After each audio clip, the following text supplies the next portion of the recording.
मेरा जल रहा है, आग लगी है सीने में, हुक्मरां सब व्यस्त हैं खून गरीब का पीने में।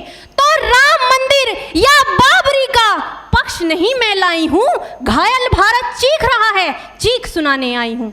परम आदरणीय सभापति महोदय, मंचासीन निर्णायक मंडल समिति एवं उपस्थित मेरे प्यारे साथियों, मैं आरक्षी खुशबू चौहान केंद्रीय रिजर्व पुलिस बल आज सदन की राय से असहमत होते हुए वक्ता विपक्ष में अपने विचार प्रस्तुत करूंगी।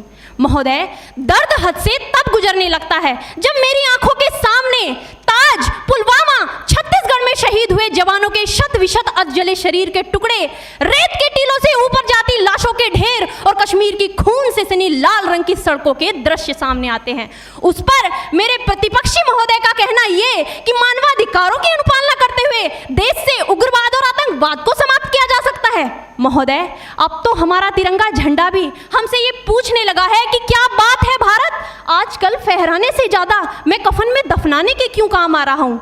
महोदय, हृदय तो उस दिन फट गया जब बूढ़ी माँ अपने बेटे के चिथड़ों को देखकर बोली कि साहब, आप तो भर्ती में 1 इंच भी कम नहीं लेते, मैं आधा शरीर कैसे ले लूं।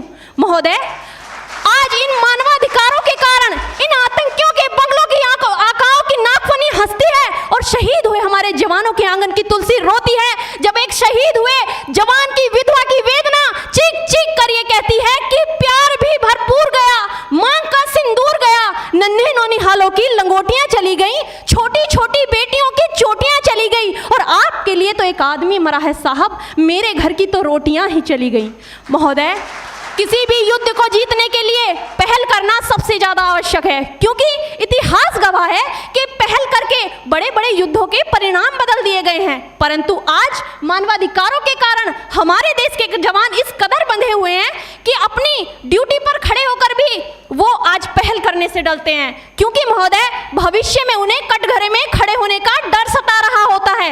वो ये जानते हैं कि चाहे एक उग्रवादी की राइफल से निकलने वाली गोली को ये तय करना पड़े या ना पड़े कि वो किसे लगेगी, लेकिन हमारी राइफल से निकलने वाली हर गोली को ये निर्णय लेना पड़ता है कि चाहे वो किसी निर्दोष को लगे, दोषी को लगे या ना लगे, परंतु किसी निर्दोष को नहीं लगनी चाहिए। यदि ऐसा हुआ तो ना तो ये समाज हमें छोड़ेगा, ना ही तिल का ताड़ बनाने वाली ये मीडिया हमें छोड़ेगी। और महोदय, मानवाधिकार के तले किसी जवान को दबाकर युद्ध के मैदान में छोड़ देना कोई वीरता नहीं, एक आत्महत्या है।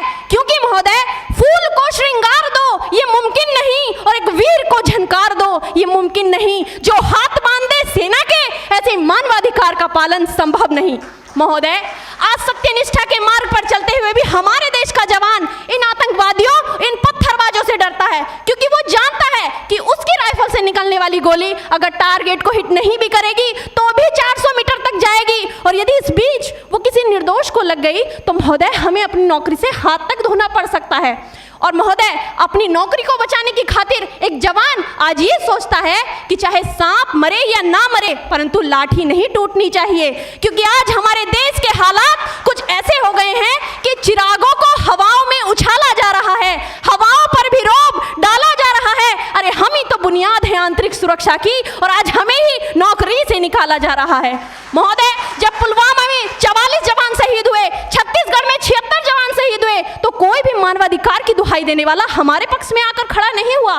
परंतु जब जेएनयू विश्वविद्यालय में एक देशद्रोही के द्वारा भारत तेरे टुकड़े होंगे, अफजल हम शर्मिंदा हैं जैसे देशद्रोही नारे लगते हैं, तो सारे मानवाधिकार के ज्ञाता आकर उसके पक्ष में खड़े हो जाते हैं। तभी तो क्या कहा था उस देशद्रोही ने कि तुम एक अफजल को मारोगे, हर घर से अफजल निकलेगा। तो मैं भारत की बेटी अपनी भारतीय सेना की तरफ से आज ये ऐलान करती हूँ कि उस घर में घुसकर मारेंगे जिस घर से अफजल निकलेगा, वो कोख नहीं पलने देंगे जिस कोख से अफजल निकलेगा।